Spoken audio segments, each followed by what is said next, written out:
Bonjour tout le monde. Après tous les exercices que nous venons de faire sur l'amplificateur opérationnel, voici venu le temps d'éplucher rapidement la doc d'un de ces amplificateurs opérationnels et notamment le TL081 qui est l'amplificateur opérationnel que vous utilisez en travaux pratiques. Donc je tape TL081, je fais une petite recherche Google. On va mettre PDF comme ça, on va obtenir une doc directe en PDF. Voilà, celui-là, très bien. Allez, on regarde, on ouvre. Voilà, on va agrandir un petit peu. Alors, qu'est-ce qu'on voit dans cette documentation? Donc TL081, General Purpose JFET Single Operation Amplifier. Donc ça veut dire amplificateur opérationnel d'usage général. Et single, ça veut dire qu'il y en a un seul dans le boîtier. Voilà, les caractéristiques principales, on va laisser tomber, on va pas tout décrire, mais low input bias, ça veut dire faible courant d'entrée. Voilà. Et faible offset courant, on décrire un peu plus tard. Ça veut dire short circuit, c'est les courts-circuits, donc c'est une protection des courts-circuits sur la sortie, sur cette ligne. High input impedance, ça veut dire haute impédance d'entrée. JFET input stage, ça veut dire étage d'entrée à transistor JFET à haute impédance. Voilà, si on traduit. Donc JFET, c'est des transistors spéciaux qu'on appelle des transistors à effet de champ en français, et en anglais, ça donne Junction Field Effect Transistor. Voilà, la compensation en interne, on laisse tomber, la chop, on laisse tomber. Le high slew rate, vous devez comprendre ce que c'est, puisque je vous en ai déjà parlé. C'est ce qu'on appelle aussi la vitesse de balayage. Et donc, elle est de 16 volts par microseconde. Ça veut dire que la tension de sortie peut varier au maximum à la vitesse de 16 volts par microseconde. Voilà, en valeur typique. Voilà, ensuite, il y a une description du composant. Bon, on va pas trop traduire. Voilà, le composant se présente dans un boîtier DIP à 8 pattes, 2, 3, 4, 5, 6, 7, 8. Voilà, ou en boîtier plus petit, donc de type CMS, c'est-à-dire composant monté en surface. Voilà, donc package chez boîtier. Ça, c'est les connexions internes, donc top view, pin connection. Voilà, top view, c'est vue dessus. Voilà, donc on retrouve l'entrée moins, l'entrée plus, la tension de sortie ici, pas de 6. Et puis, qu'est-ce qu'on repère? Les deux alimentations, donc VCC+, et VCC-, qui sont pas de 7 et 4. Et puis, il y a deux autres, donc 8, ça veut dire NC, ça veut dire non connecté. Et puis, il y a deux connexions qu'on n'a pas vues encore, qui s'appellent offset nul 2 et offset nul 1. Donc, ils sont entre pattes 1 et 5. Et on verra, ça permet de faire un réglage pour avoir une tension d'offset, enfin, pour régler la tension d'offset et qu'elle devienne très très faible. Voilà, donc tension d'offset qu'on a vu dans l'exercice précédent sur l'amplificateur audio de puissance. Voilà, donc tension d'offset, on verra un peu plus tard. Alors, ici on a le schéma interne du composant.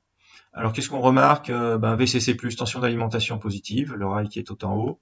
VCC-, tension d'alimentation négative. Inverting input, donc entrée moins. Non-inverting input, entrée plus. Et puis sortie, output, ici. Voilà. Après, qu'est-ce qu'on a? On a des résistances dans le composant. On a un empilement de transistors qu'on étudiera au deuxième semestre. Donc il y a deux races de transistors. Là, il y a ceci, là, celui-là, donc composant à trois pattes avec la flèche sortante. Ça, c'est un transistor bipolaire de type NPN. Quand il y a le même avec la flèche qui rentre, c'est un transistor bipolaire de type PNP. Et puis il y a des transistors comme de cette nature-là qu'on appelle les fameux transistors à effet de champ. Voilà, et qui sont réputés pour avoir des courants d'entrée ici qui sont quasi nuls. Voilà, donc c'est pour ça qu'on l'utilise. Donc il y en a un là, et puis il y en a un aussi ici, voilà, qui est monté en générateur de courant d'ailleurs.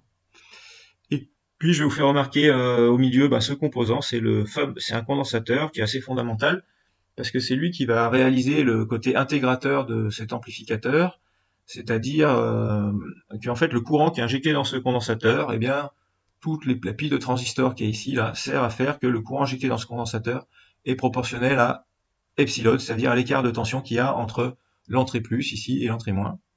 Ce qui fait que la vitesse de variation de la tension aux bandes de ce condensateur est donc proportionnelle à epsilon. Voilà.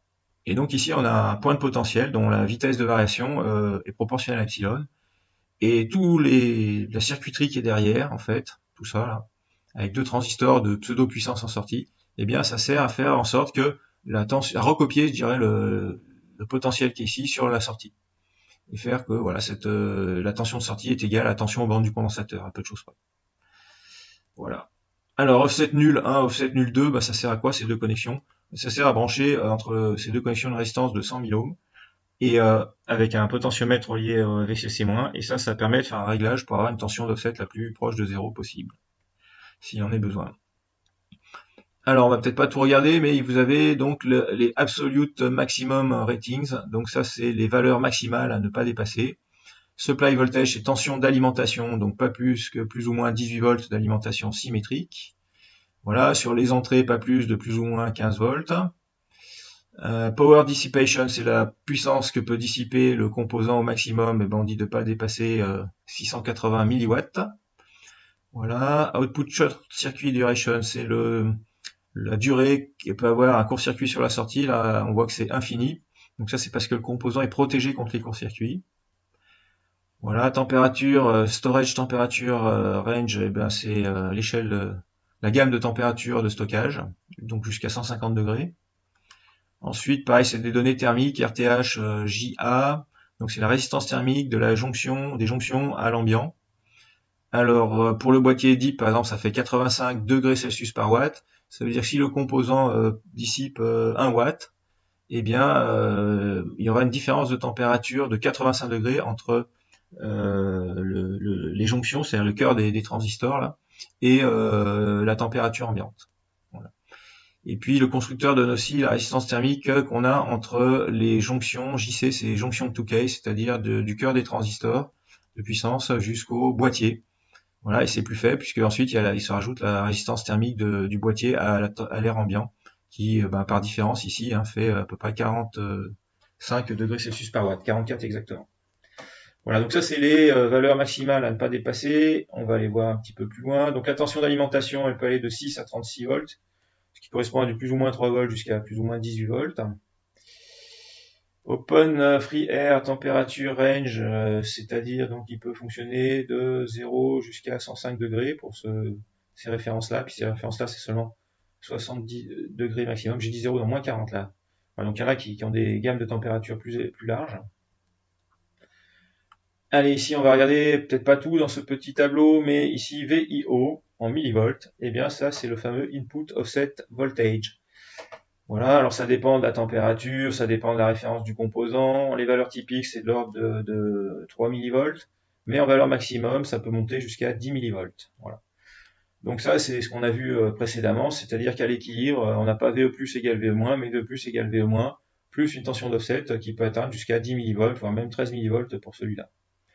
Voilà, donc on a vu ça l'année dernière, là, dans l'exercice précédent.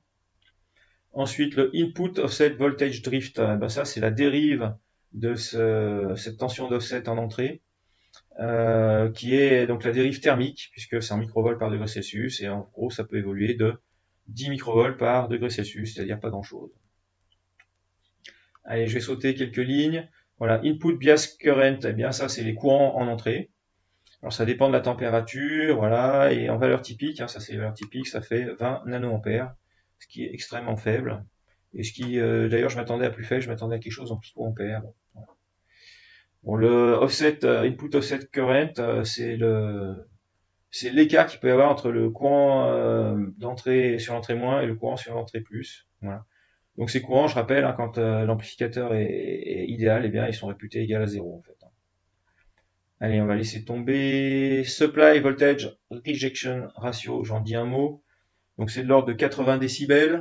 Ça veut dire quoi? Ça veut dire que s'il y a une ondulation de tension sur l'alimentation, eh bien on retrouvera un petit bout de cette ondulation sur la tension de sortie, donc un signal parasite, mais qui sera 80 dB inférieur à l'ondulation qu'il y a sur la tension d'alimentation.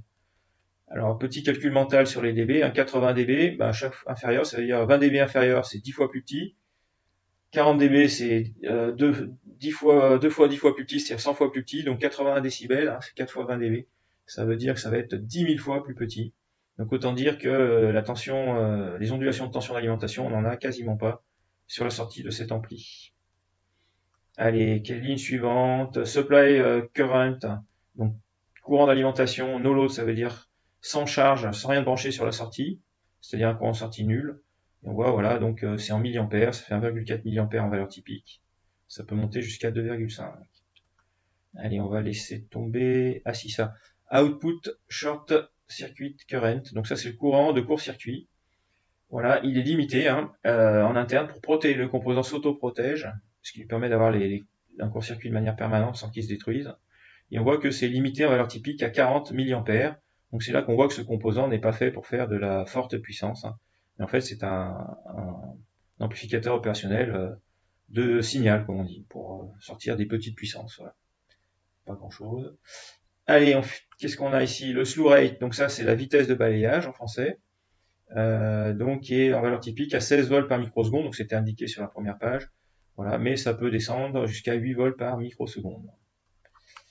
Allez, on va regarder quelques trucs. Gain Bandwidth Product, donc ça c'est le fameux produit gain bande passante. Voilà, et pas le gain dans la bande passante, mais le produit gain bande passante. Et on voit qu'en valeur typique, ça vaut 4 MHz. Voilà, en valeur mini, 2,5 MHz. Alors si on prend 4 MHz, ça veut dire qu'un amplificateur qui aura un gain de 10 aura une bande passante de 4 MHz divisé par 10, c'est-à-dire 0,4 MHz ou 400 kHz. Qu'est-ce qu'on a encore? Input résistance, eh bien, donc résistance d'entrée, ça fait 10 puissance 12 ohms.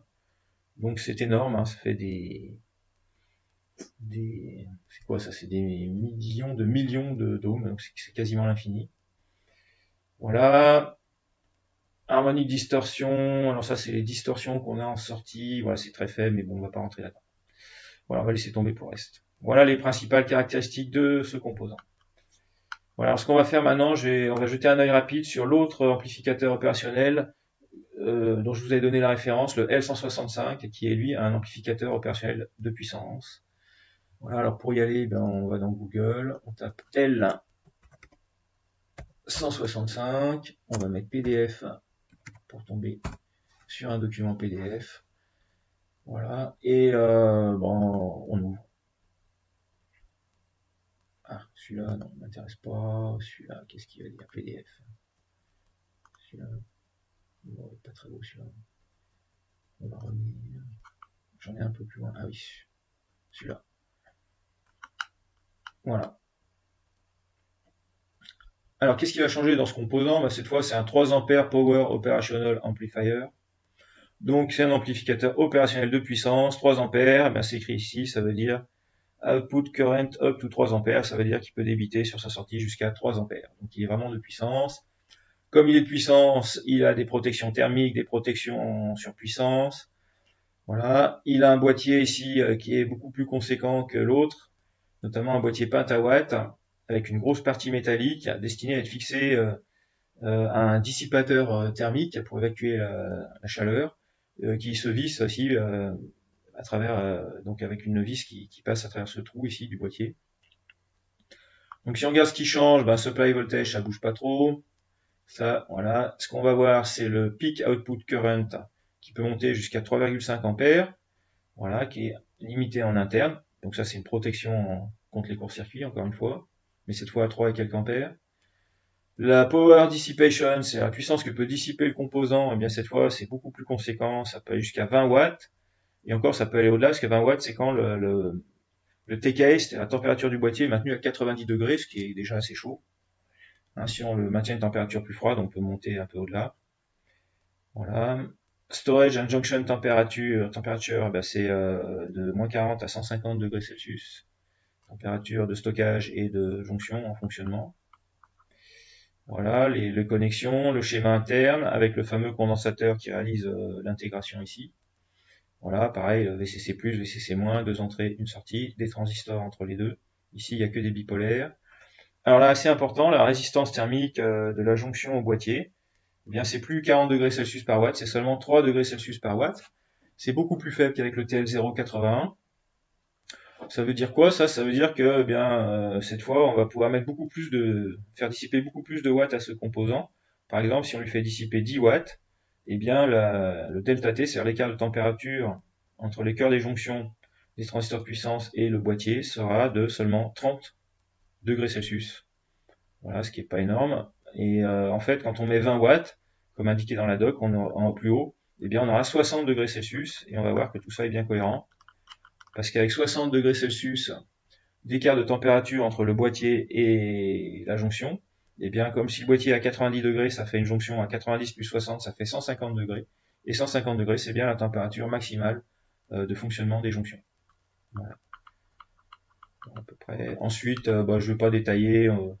Pareil, il y a du slew rate, il y a des offsets, des courants dits de polarisation ou courants dans les entrées, etc. Allez, on ne va pas trop détailler. Voilà, et donc on va s'arrêter là pour la lecture dirigée de ces documentations d'amplificateurs opérationnels. Voilà, à bientôt pour la prochaine vidéo.